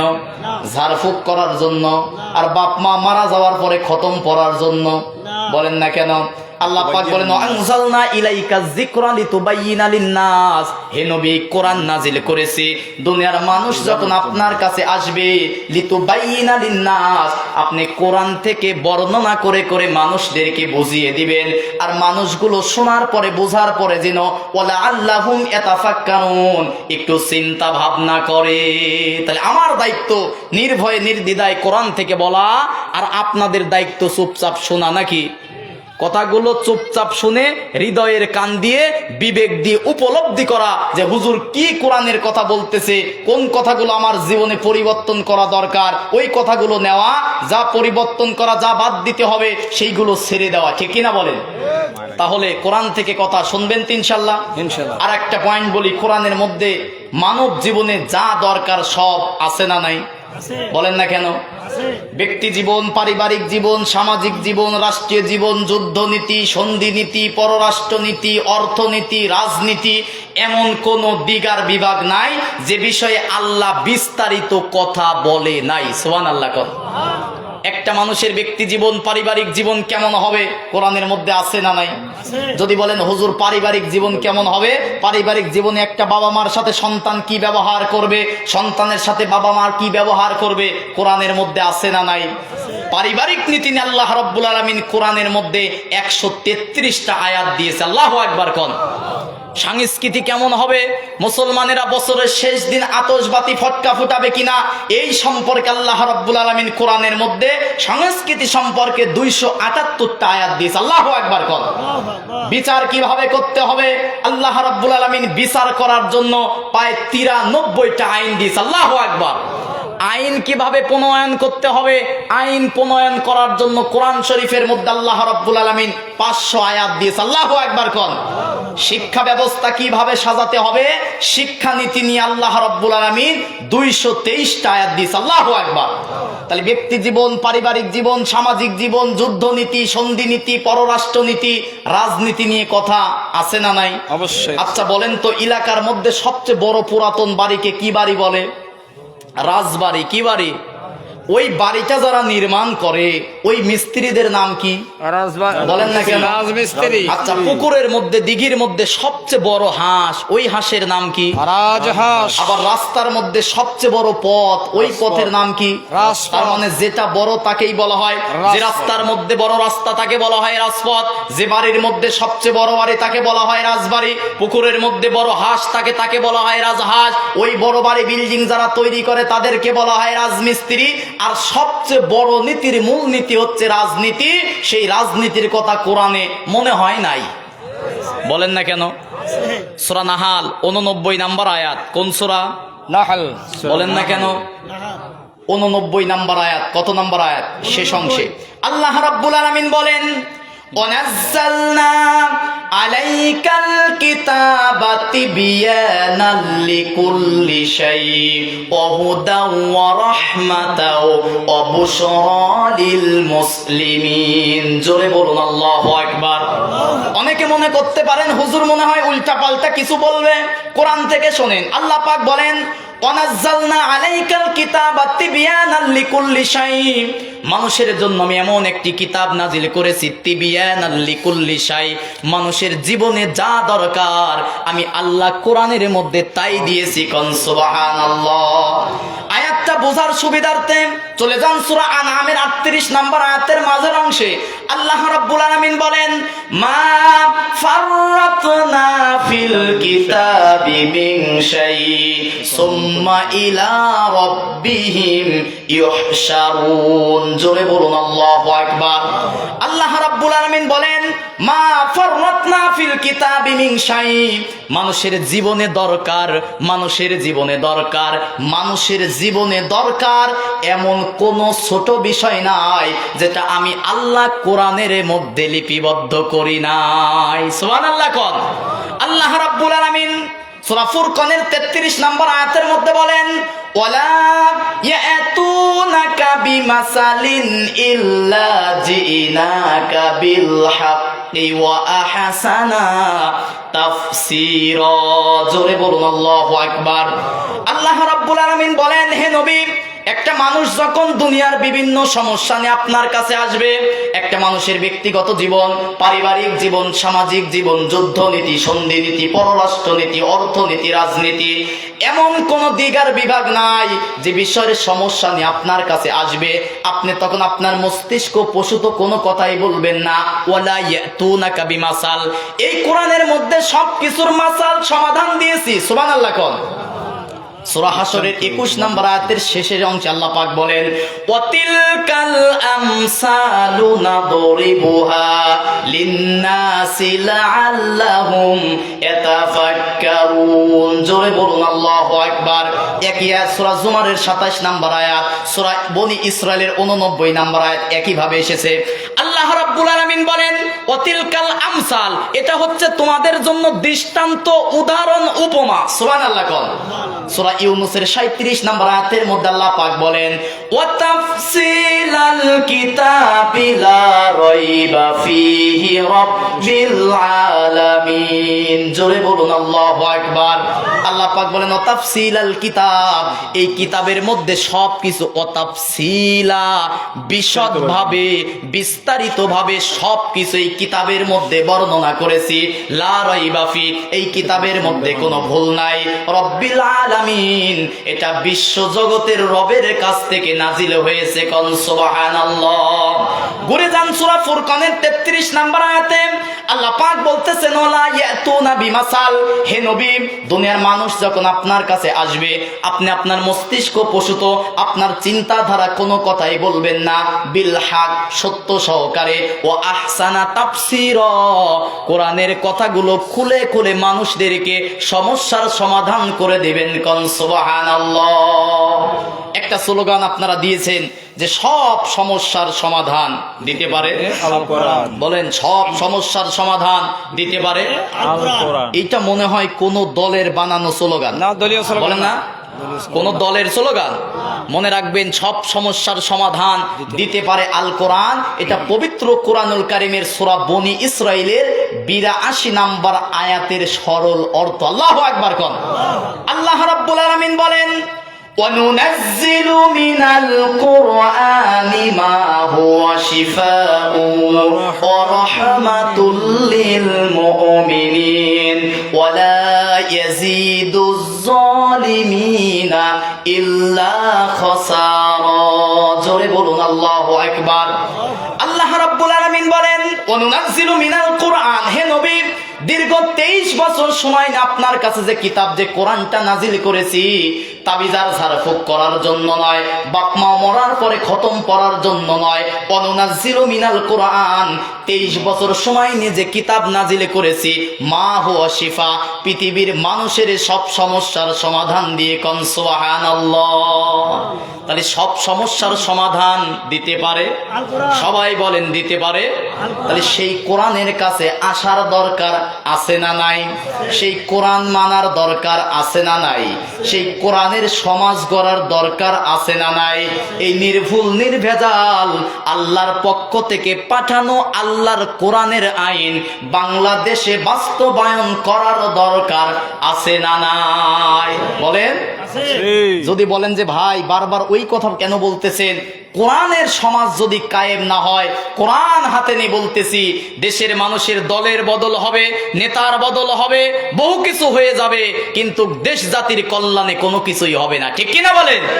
একের পর এক নেতা আসবে, নেত্রী আসবে, একের পর এক ক্ষমতার রদ বদল হবে, আর যে খুন যে গুম ছিল ওইটাই থাকবে। কথা বলেন না কেন?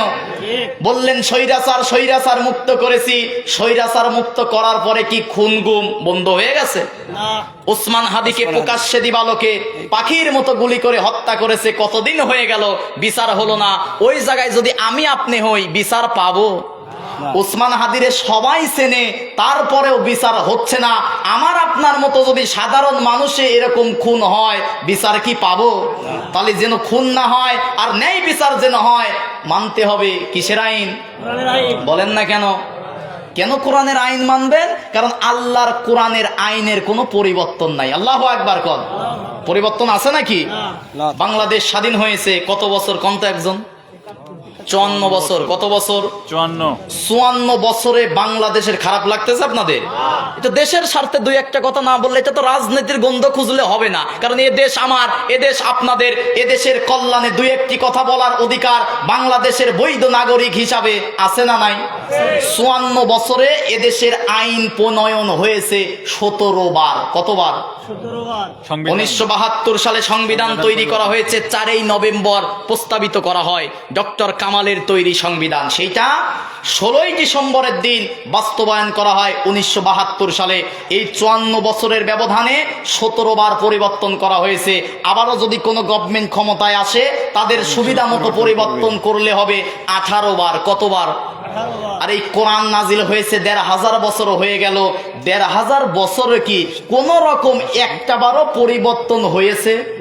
কিয়ামতের আগে মনে হয় দুই একটা বার পরিবর্তন হবে।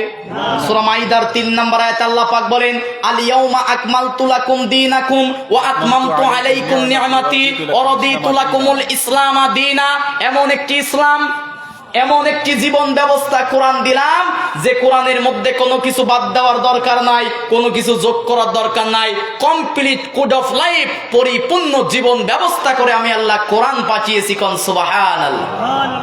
আল্লাহ রাব্বুল আলামিন সূরা আনআমের 115 নম্বর আয়াতের মধ্যে বলেন ওয়াতাম্মাত কালিমাতু রাব্বিকা সিদকাও ওয়া আদলা লা মুবাদদিলা লিকালিমাতিহি ওয়া হুয়াস সামিউল আলিম। জোরে বলুন আল্লাহু আকবার। খুব মনোযোগ দেন। আল্লাহ পাক বলেন ওয়াতাম্মাত, তাম্মাত মানে পরিপূর্ণ। অতাম্মাত কালিমাত, কালিমা মানে কথা। সবাই বলেন এই যে কোরআনের মধ্যে সব কথা কার কথা? আল্লাহ পাক বলতেছেন অতাম্মাত কালিমাতু রব্বিকা, হে নবী তাম্মাত মানে পরিপূর্ণ, কালিমা মানে কথা, রব্বিকা মানে আপনার রবের কথা, সিদক কোরআনের মধ্যে সব কথা সত্য কথা। সুবহানাল্লাহ কোন। শুধু সত্য কথাই নাই, ওয়াদলা ন্যায় থেকে আদল, আদল থেকে ওয়াদলা, এবং কোরআনের সব কথা আমি আল্লাহ ন্যায় এবং ইনসাফ দিয়ে পরিপূর্ণ করে দিয়েছি। কোন সুবহানাল্লাহ। তাহলে সমাজের মধ্যে যদি ন্যায় আর ইনসাফ প্রতিষ্ঠা করতে চাই, আল্লাহর কোরআনের আইনের বিকল্প কোনো আইন নাই। কথা বলেন না কেন? এটা তো সূরা আনআমের 115 নম্বর আয়াতের সরল অর্থ বলতেছে যে হে নবী, আপনার রবের কথা, আপনার রবের পক্ষ থেকে নাজিল হওয়া কোরআন, এই কোরআনের মধ্যে যা আছে সব সত্য, আর যা আছে সব ন্যায় আর ইনসাফ। সুবহানাল্লাহ কোন। এবার বলতেছে লা মুবাদ্দিলা লিকালিমাতি, এই রবের সত্য কথা, এই রবের ন্যায়ের কথার কোনো পরিবর্তন হয় না। আল্লাহু আকবার। আল্লাহ রাব্বুল আলামিন সূরা ফাতিরের 43 নম্বর আয়াতের শেষ অংশে বলেন, ফালাং তাজিদা লিসুন্নাতিল্লাহি তাবদীলা ওয়ালাং তাজিদা লিসুন্নাতিল্লাহি তাহউইলা। জোরে বলুন আল্লাহু আকবার। আল্লাহু আকবার। আল্লাহ রাব্বুল আলামিন বলেন ফালাং তাজিদা লিসুন্নাতিল্লাহ, এটাই হচ্ছে আমি আল্লাহর সুন্নাত। সুবহানাল্লাহ কোন। সুন্নাত মানে হচ্ছে নিয়ম, সুন্নাত মানে কি? সুন্নাত মানে হচ্ছে পদ্ধতি, সুন্নাত মানে হচ্ছে নির্ধারিত। আল্লাহ রাব্বুল আলামিন বলেন ফালাং তাজিদা লিসুন্নাতিল্লাহ, এটাই হচ্ছে আমি আল্লাহর সুন্নাত, আমি আল্লাহর নিয়ম, আমি আল্লাহর পদ্ধতি। ফালাং তাজিদা লিসুন্নাতিল্লাহি তাবদীলা, আমি আল্লাহর নিয়মের কোনো পরিবর্তন হয় না। সুবহানাল্লাহ কোন। দ্বিতীয় শব্দে বলতেছে ওয়ালাং তাজিদা লিসুন্নাতিল্লাহি তাহউইলা, এবং আমি আল্লাহর আইনের কোনো ব্যতিক্রম হয় না। আল্লাহু আকবার। আমি আল্লাহর আইনের কোনো পরিবর্তন নাই, আমি আল্লাহর আইনে টাকা দিয়ে কোনো ব্যতিক্রম নাই। ঠিক কিনা বলেন? কোরআনের মধ্যে আইন দিয়েছে কে? আল্লাহ। চোরের শাস্তি আছে না নাই? অনেকে মনে করে যে সূরা মাইদার 38 নম্বর আয়াত ওয়াসারিকু ওয়াসারিকাতু ফাকতাউ আইদিয়াহুমা, যদি আয়াতটা সমাজে কায়েম হয়ে যায়, অনেকে মনে করে যে হাত কাটা হবে। এটা কোরআনের কেমন ব্যাকডেটেড আইন, এই আদিম যুগের আইন চলে নাকি? বিবেক দিকটু চিন্তা করে দেখেন, আল্লাহর কোরআন যদি সংসদে একটাবার বাস্তবায়ন হয়, এসি রুমের মধ্যে বসে থেকে কলমের খোসা দিয়ে আমার দেশের লক্ষ লক্ষ কোটি কোটি টাকা চুরি করে বিদেশে যারা বেগম পাড়ার সাহেব পাড়া বানিয়েছে, ওদের একজনের যদি হাত কাটা হয়, গ্রাম পর্যায়ে সব কয়টা চোর তওবা করে ভালো হয়ে মসজিদের নামাজে দাঁড়িয়ে যাবে। কথা বলেন না কেন? ধরে ধরে সবার হাত কাটা লাগবে না, কারণ এই মোবাইল যদি এখন ফেলে রেখে যায়, কেউ দেখার পরে যদি মনে করে যে হুজুরের মোবাইল, যদি আমি নেই, এটা তো থানায় মামলা করলে ধরা পড়ে যাব। আর যদি ধরা পড়ি, কোরআনের আইন কি থাকবে না? হাত। বলেন না কেন? তার মানে আইন যখন প্রণয়ন হবে, হাত একটার কাটলে গোটা দেশের 18 কোটি মানুষের কলিজায় ভয়ে গোটা সমাজের মানুষের পরিবর্তন হবে। ঠিক কিনা বলেন? কোরআনের মধ্যে সূরা নূরের 2 এবং 3 নম্বর আয়াতের মধ্যে আছে জানিয়াতু ওয়াজ জানি, কোন ব্যক্তি যদি জেনা করে, বিবাহিত কোন নারী আর পুরুষ যদি জেনা করে, সাক্ষী আর প্রমাণে যদি সেটা ধরা পড়ে, আমার দেশের আইনে 2-1টা চর থাপ্পড় দিয়ে, মানহানি মামলা দিয়ে 2, 4, 10, 20 হাজার টাকা জরিমানা দিয়ে বিদায় করে দেয়। কথা বলেন না কেন? আর ও আপাতত বিচার পাওয়ার পরে একটা লুচ্চের লাইসেন্স পায়। কথা বলেন না কে? পরকিয়া আছে না নাই? কম না বেশি? ওরে বাবা রে বাবা, আল্লাহর আইন ছাড়া, আল্লাহর কসম খেয়ে বলতেছি, আল্লাহর আইন ছাড়া কোন তাবিজ কবজ হুজুর দিয়ে এই পরকিয়া বন্ধ করা যাবে না। যতই তাবিজ দেন যে হুজুর বউ কথা শোনে না, ওই হুজুরের তাবিজে বউ কথা শোনে না। বউকে যদি কথা শোনাতে হয়, আল্লাহর বিধান কায়েম করতে হবে। ঠিক কিনা মুসলমান? একটা কথা মনে পড়লো, বলবো? 8-9 মাস আগে মাগুরাতে আসিয়া নামে একটা মেয়েকে ধর্ষণ করেছিল, জানেন আপনারা? আন্দোলন আমরা চাটমোহর থেকেও করেছিলাম। গোটা দেশের মধ্যে একটা তুলকালাম তৈরি হলো, আন্দোলন হলো। কেন? একই পরিবারের 3 নরপশু 8-9 বছরের আসিয়াকে ধর্ষণ করলো। অসুস্থ হলো আসিয়া, চলে গেল হসপিটালে। দীর্ঘদিন অসুস্থ থাকার পরে মৃত্যুবরণ করে আমার বোন আসিয়া শিশু ধর্ষণ হয়ে সে কবরের জমিনে ঘুমিয়ে গেল। ওই যে 3 জন সাক্ষী প্রমাণে ধরা পড়ার পরেও পুলিশ গ্রেফতার করার কিছুদিন পরে আপনারা কি শুনছেন তার ফাঁসি হয়েছে? বলেন না কেন? আপডেট খবর, কয়েক হাজার টাকার বিনিময়ে মামলা খালাস হয়েতে 3 জন এখন মুক্ত স্বাধীন বাতাসে ঘুরতেছে। সুবহানাল্লাহ কি নাউজুবিল্লাহ, একটা কিছু কন। নাউজুবিল্লাহি মিন যালিক।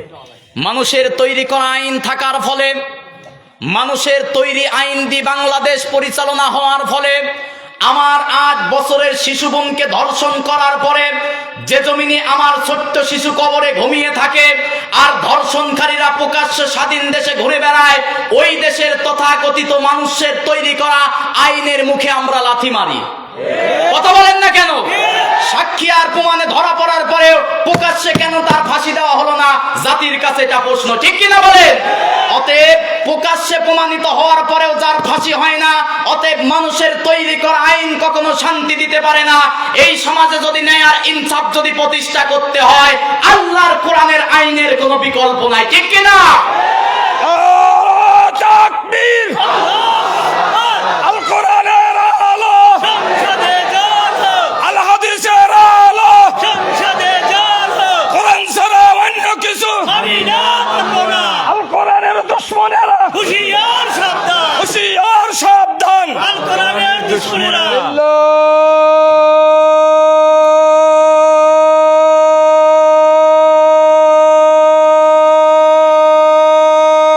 তাকবীর! আল্লাহ কবুল করুক, আমিন বলেন। কোন দলের বিরুদ্ধে বলছি?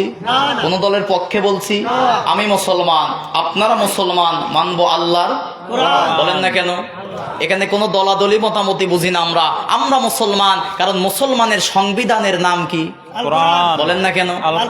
অনেকে বুঝতে পারে যে এটা কই আছে, এটা সূরা ফুরকানের প্রথম আয়াতে আছে। আল্লাহ রাব্বুল আলামিন বলেন, তাবারাকাল্লাযী নাযালাল ফুরকানা আলা আবদিহি লিয়াকুনা লিল আলামিনা নাযীরা।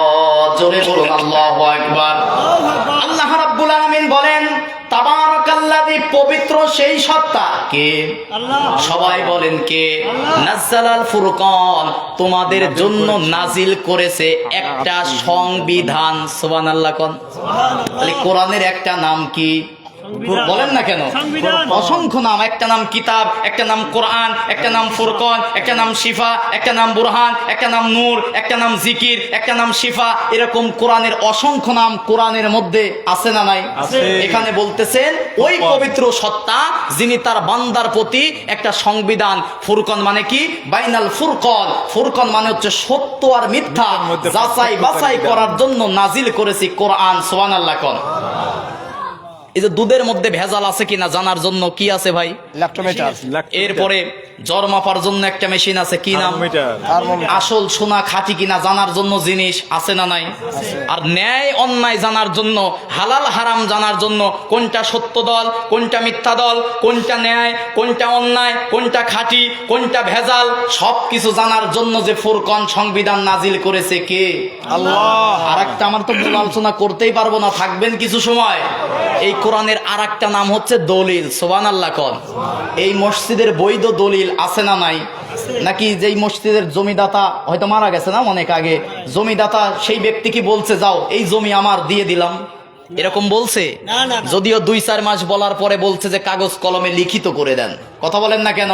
কারণ বৈধ দলিল ছাড়া কোনো জায়গায় কিনা জায়েজ জায়েজ নাই। মানে কেউ তো কোনো পাগলেও কিনবে না। আমি যদি ভুয়া জাল দলিল দেই, আমার জায়গা কিনবেন আপনারা? তাহলে জান্নাতে যাওয়ার দলিলের নাম কি? বলেন না কেন? কোথায় আছে? সূরা নিসার 174 নম্বর আয়াত। আল্লাহ রাব্বুল আলামিন বলেন, ইয়া আইয়ুহান নাসু ক্বাদ জাআকুম বুরহানুম মির রাব্বিকুম ওয়া আনজালনা ইলাইকুম নূরাম মুবিনা। জোরে বলুন আল্লাহু আকবার। আল্লাহ রাব্বুল আলামিন বলেন, ইয়া আইয়ুহান নাস, হে দুনিয়ার সমস্ত মানুষ। আল্লাহু আকবার। এখানে আল্লাহ পাক কিন্তু বলে নাই হে ঈমানদারেরা, হে হিন্দু, হে বৌদ্ধ, হে খ্রিস্টান, গোটা মানবতা। ইয়া আইয়ুহান নাস, হে মানব সম্প্রদায় শোনো, কদ জাআকুম, তোমাদের জন্য এসেছে বুরহান, একটা অকাট্য দলিল। আল্লাহু আকবার। আয়াতের ব্যাখ্যায় হাদিস এসেছে, আল্লাহর রাসূল তিরমিজি শরীফের মধ্যে বলেন, আল কুরআনু হুজ্জাতুল লাকা আও আলাই। এই কোরআন যাদের জন্য হুজ্জাত। হুজ্জাত মানে দলিল, হুজ্জাত মানে কি? দলিল। আবার বুরহান মানেও দলিল। হুজ্জাত মানে দুনিয়ার সাধারণ দলিল, আর বুরহান মানে অকাট্য দলিল, যে দলিলের পরে, যে কথার পরে আর কোনো কথা, আর কোনো দলিল, আর কোনো প্রমাণ টেকে না, ঠিক কি না? তাহলে এই বুরহান, এই অকাট্য দলিল নাজিল করেছে কে? তাহলে জান্নাতে যাওয়ার জন্য এই অকাট্য দলিলকে সঙ্গে রাখার দরকার আছে না নাই? এখন মরার পর কাফনের কাপড়ের মধ্যে দিয়ে দেব, বলেন না কেন? তো কি এই কোরআন দিয়ে ব্যক্তি জীবন, পারিবারিক জীবন, সামাজিক জীবন, রাষ্ট্রীয় জীবন পরিচালনা করবে যারা, আল্লাহ পাক বলেন কিয়ামতের দিন তাদের পক্ষে সুপারিশ করবে আল্লাহর কোরআন, ঠিক কিনা বলেন? কিন্তু যদি কোরআন পক্ষে না থাকে, কোরআনের দল ভাল লাগে নাই, কোরআনের সমাজ কায়েম হবে পছন্দ হয় নাই, সমাজে যারা কোরআনের দল করতে চায়, কোরআনের সমাজ কায়েম করতে চায়, তাদের বিরুদ্ধে হামলা মামলা দিয়েছো, কিয়ামতের দিনে এই কোরআনও তোমার বিরুদ্ধে মামলা দেবে। কথা বলেন না কেন? কোরআনের দল করে মত পার্থক্য কিসের? আমরা আল্লাহর জমিনে আল্লাহর দিন কায়েম করতে চাই, তুমি মুসলমান, তুমি কেন তার বিরোধিতা করবা? ঠিক কিনা বলেন? মুসলমান হিসাবে, ইমানদার হিসাবে আমি দলমত বুঝি না। পাবনা থেকে সে কোনো দলাদলির বক্তব্য দেওয়ার জন্য আসি নাই। একটাই দাবি, এবার সংসদে মুসলমানের দেশের সংসদ হবে আল্লাহর কোরআনের সংসদ, ঠিক কিনা বলেন? হিন্দু, বৌদ্ধ, খ্রিস্টান, ইহুদি, নাসারা বিরোধিতা করবে, কোন মুসলমান এই পক্ষের সাথে বিরোধিতা করতে পারে না। কথা বলেন না কেন? আমি মুসলমান, মানবো আল্লাহর কোরআন, এর সাথে আমাদের কোনো বিরোধিতা যদি থাকে, খবর ভালো না খারাপ? বলেন না কেন? কোথায় আছে? সূরা তাহার 124, 25, 26 নম্বর আয়াত। আল্লাহ রাব্বুল আলামিন বলেন, ওমান আ'রাদা আন যিকরি ফাইন্না লাহু মাঈশাতান দানকা ওয়া নাহশুরুহু ইয়াওমাল কিয়ামাতি আ'মা। জোরে বলুন আল্লাহু আকবার। করব আলোচনা চালাবো কিছু, 12টা পার হয়ে গেছে। আল্লাহ পাক বলতেছেন, খুব মনোযোগ দিয়ে শুনুন। আল্লাহ পাক বলেন কোরআন তাদের জন্য কি বলবে? ওমান আ'রাদা। আমার কথা কি বিশ্বাস হচ্ছে আপনাদের? কোরআনের আয়াতের কথা বিশ্বাস হয়? আল্লাহ পাক সূরা নিসার 122 নম্বর আয়াতে বলেন, ওমান আসদাকু মিনাল্লাহি কিলা। আমি আল্লাহর চেয়ে সত্য কথা কেউ বলে না। গুড, সুবহানাল্লাহ কোন? সূরা নিসার 88 নম্বর আয়াতের শেষের অংশে আল্লাহ পাক বলেন, ওমান আসদাকু মিনাল্লাহি হাদিসা। আমি আল্লাহর চেয়ে কি কেউ সত্যবাদী আছে? আর আল্লাহর কথা কিসের কথা? বলেন না কেন কিসের কথা? এই যে দেখে বলতেছি, দেখেন কোরআন কি বলতে, ওমান আ'রাদা, যে ব্যক্তি মুখ ফিরাবে, আন যিকরি, আমার কোরআন এই উপদেশ থেকে। এই যে যিকরি, এই যিকিরের নাম কি? উপদেশ। এই যে এতক্ষণ যে জিকির হচ্ছে, কিসের জিকির? কোরআনের জিকির। সূরা হিজরের 9 নম্বর আয়াত আছে, ইন্না নাহনু নাযালনা যিকরা ওয়া ইন্না লাহু লাহাফিজুন। আল্লাহু আকবার। গোটা কোরআন কার জিকির? বলেন না কেন কার জিকির? আল্লাহ পাক বলেন এই জিকির, এই কোরআন থেকে যারা মুখ ফিরাবে, ফাইন্না লাহু মাঈশাতান দনকা, তাদের দুনিয়ার জীবনটা আমি আল্লাহ সংকীর্ণ করে দেব। নাউজুবিল্লাহ কোন? টাকা পয়সা বাড়ি গাড়ি সব থাকবে, বউ করবে পরকিয়া, শান্তি আছে? টাকা পয়সা বাড়ি গাড়ি সব আছে, ছেলে খায় বাবা কি খায়? এখন তো বাবা আবার অনেকে ডাল খায়। কি খায়? ডাল খাওয়া ছেলে আমার দেশে আছে না নাই? কি ডাল? ওই খেসারির ডাল আর মসুরির ডাল না? ওই ডাল খাইলে তো শরীর ভালো হইতো, কিন্তু যে ডাল খায় চল চাপড়া ভেঙে যায়, ঠিক কিনা? 25-30 বছরের যুবকদের দিকে, চেহারার দিকে তাকানো যায় না, গোলালুর মতো হয়ে গেছে, আছে না নাই? তার মানে ওই যে রাতের বেলায় বান্ধবীরে ফ্রি টক টাইমে যত খারাপ কাজ আছে করতেছে, চল চাপড়া ভেঙে যাচ্ছে, ঠিক কিনা বলেন? তাহলে মুসলমান যুবকদের কোরআন মানার দরকার আছে না নাই? কোরআন শোনার দরকার আছে না নাই? আল্লাহ পাক বলতেছেন তাদের দুনিয়ার জীবন হবে সংকীর্ণ, ওয়া নাহশুরুহু ইয়াওমাল কিয়ামাতি আ'মা, এবং যারা কোরআন থেকে মুখ ফিরাবে কিয়ামতের দিন তারা হবে অন্ধ। নাউজুবিল্লাহ কোন? আচ্ছা, এখন আমি, আপনি, আমরা মনে করেন কিয়ামতের দিন অন্ধ হয়ে উঠলাম, তাহলে কি আল্লাহর ন্যায় বিচার হলো? সবাই কথা বলে ন্যায় বিচার হলো, অথচ সূরা 3-এর শেষে বলেছে আল্লাহ ইসাল্লাহু বি আহকামিল হাকিমি, নিশ্চয়ই আমি আল্লাহ কিয়ামতের দিন কি কায়েম করব? ন্যায় বিচার কায়েম করব। কিন্তু কিয়ামতের দিন সেই ব্যক্তি অন্ধ হয়ে উঠবে। কারা? যারা কোরআন থেকে মুখ ফিরাতো। আল্লাহ রাব্বুল আলামিন ওই ব্যক্তি এবার আল্লাহকে বলবে, ক্বালা রাব্বি, হে রব, লিমা হাসারতানি, এই যে হাসরের দিন আমাকে তুলেছো আমা, অন্ধ করে, ওয়াকাদ কুনতু বাসীরা, আমি তো অন্ধ ছিলাম না। আসলেই কি আমরা অন্ধ ছিলাম? বলেন না কেন? পরের আয়াত আল্লাহ জবাব দিয়ে বলবে কলা কাযালিকা আতাতকা, কলা কাযালিকা গিয়েছিল, আতাতকা কোরআনের আয়াত, আয়াতুনা তোমার সামনে, আমাদের সামনে কোরআনের আয়াত আছে না নাই? আপনাদের সামনে কোরআনের আয়াত আছে না নাই? তাকান এই দিকে, আল্লাহ পাক বলেন সেই দিন বলবে তোমার সামনে আমার কোরআন গিয়েছিল, কোরআনের আয়াত গিয়েছিল, ফানাসি তাহা অহংকার করে ভুলে গিয়েছিলে, ওয়াকাযালিকাল ইয়াউমা তুনসা আজকে আমি আল্লাহ তোমাকে ভুলে গেলাম। নাউজুবিল্লাহ। আল্লাহ যদি কিয়ামতের দিন বলে বান্দা তোরে ভুলে গেলাম, কপালে কি সুখ আছে? মনে করতে পারেন যে নবী তখন এসে সুপারিশ করবে কোরআনের ব্যাপারে। আল্লাহ পাক সূরা ফুরকানের 30 নম্বর আয়াত, এটা তো আল্লাহ মামলা দিল। আল্লাহ পাক বলতেছেন কোরআন থেকে মুখ ফিরালে কিয়ামতের দিন ভুলে যাবে কে? আল্লাহ। একজন আছে এখন নবী, নবী কি বলে দেখেন সূরা ফুরকান 30 নম্বর আয়াত, আল্লাহ রাব্বুল আলামিন বলেন আল্লাহ রাসূল কিয়ামতের দিন বলবে অকালার রাসূলু ইয়া রাব্বি ইন্না কওমি ইত্তাখাযু হাযাল কুরআনা মাহজুরা। আল্লাহু আকবার। আল্লাহ পাক বলেন রাসূল সেদিন বলবে অকালার রাব্বি, হে আমার রব, ইয়া কওমি ইত্তাখাযু এই যে আমার কওম, কওম মানে উম্মত, দল, গোষ্ঠী, গোত্র, জাতি। আমরা কাদের উম্মত? কার উম্মত বলেন না কেন? আল্লাহ পাক ওই কথাই কোরআনের মধ্যে বলতেছেন। রাসূল সেদিন বলবে ইয়া রাব্বি, হে আমার রব, ইয়া কওমি ইত্তাখাযু এই যে আমার উম্মত আমি রেখে এসেছিলাম। রাসূল কাদেরকে রেখে গেছে? আমাদেরকে। কাদেরকে? ইয়া কওমি ইত্তাখাযু হাযাল কুরআনা মাহজুরা তাদের সামনে কোরআন ছিল, কিন্তু কোরআনটাকে শুধুমাত্র তারা মসজিদ আর মাদ্রাসার মধ্যে বন্দি করে রেখেছিল। ঝাড়ফুকার তাবিজ লেখার কিতাব বানিয়ে পিছনে মাহজুরা করে বিধানগুলি দেখিয়ে ফেলে রেখেছিল। আমি নবী আজকে তাদের বিরুদ্ধে মামলা দিলাম। নবী মামলা দিলে বাঁচার সুযোগ আছে? নাই। ওখানে দিচ্ছে আল্লাহ মামলা, এখানে দিচ্ছে রাসূল মামলা। তার মানে এই দুই মামলা থেকে বাঁচার সুযোগ আছে। যদি এখন বাঁচতে চাই মানতে হবে কি? বলেন না কেন কি? কোরআন মানার দরকার আছে না নাই? এক জায়গায় নাকি সব জায়গায়?